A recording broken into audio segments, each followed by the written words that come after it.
Assalamualaikum warahmatullahi wabarakatuh. Perkenalkan teman-teman, nama saya Rizky Fazli Dharma Emsyah. Pada kesempatan kali ini saya ingin membicarakan tentang kisah teladan nilai bela negara dari tokoh inspiratif di lingkungan sekitar saya. Di manakah sejatinya kita bisa menemukan pahlawan tanpa tanda jasa? Bukan di medan perang, tapi di jantung aktivitas ekonomi negara. Hari ini saya akan mengajak teman-teman semua mengenal pahlawan saya, seorang yang mengabdikan hidupnya di sektor vital bangsa, yaitu papa saya, seorang insan badan usaha milik negara atau yang sering kita disebut BUMN di industri pertambangan. Papa saya berasal dari keluarga yang sangat sederhana. Beliau tahu betul kekayaan alam Indonesia adalah anugerah sekaligus amanah. Sejak awal, cita-cita beliau adalah menjadi bagian dari pengelolaan sumber daya ini. Bukan sekedar mengejar gaji, tapi mengusung semangat cinta tanah air yang diwujudkan melalui tanggung jawab.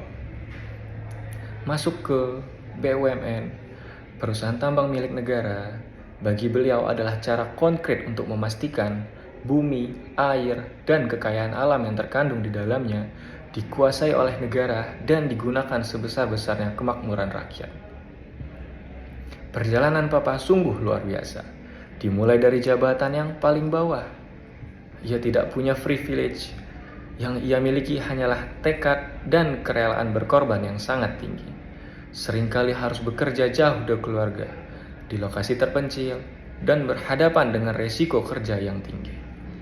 Disinilah nilai bela negara itu tampak, yaitu nilai rela berkorban waktu, tenaga, bahkan mengorbankan kenyamanan pribadi demi tugas. Beliau terus mengasah diri, meningkatkan kompetensi teknisnya. Bagi seorang pekerja tambang, kompeten berarti menjamin keselamatan kerja, meningkatkan efisiensi produksi, dan meminimalisir dampak lingkungan. 3 pilar yang mutlak untuk menjaga keberlanjutan aset negara. Seiring karirnya menanjak, nilai loyalitas beliau pada bangsa dan negara makin teruji. Sebagai BUMN, perusahaan adalah perpanjangan tangan dari pemerintah.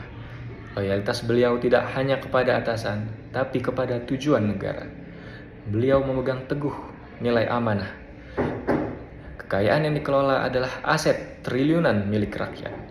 Di posisi strategis, godaan dan tantangan, integritas pasti ada. Namun, Papa selalu menekankan, jangan pernah khianati kepercayaan negara. Integritas beliau dalam menjaga transparansi, anti korupsi, dan kepatuhan pada regulasi adalah wujud paling murni dari bela negara di sektor ekonomi. Setiap rupiah yang dihasilkan harus kembali kepada rakyat, bukan ke kantong pribadi.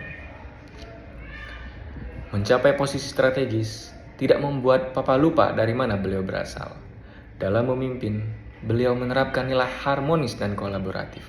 Beliau selalu memastikan bahwa operasi perusahaan tidak hanya menguntungkan negara, tapi juga memberikan dampak positif bagi masyarakat sekitar.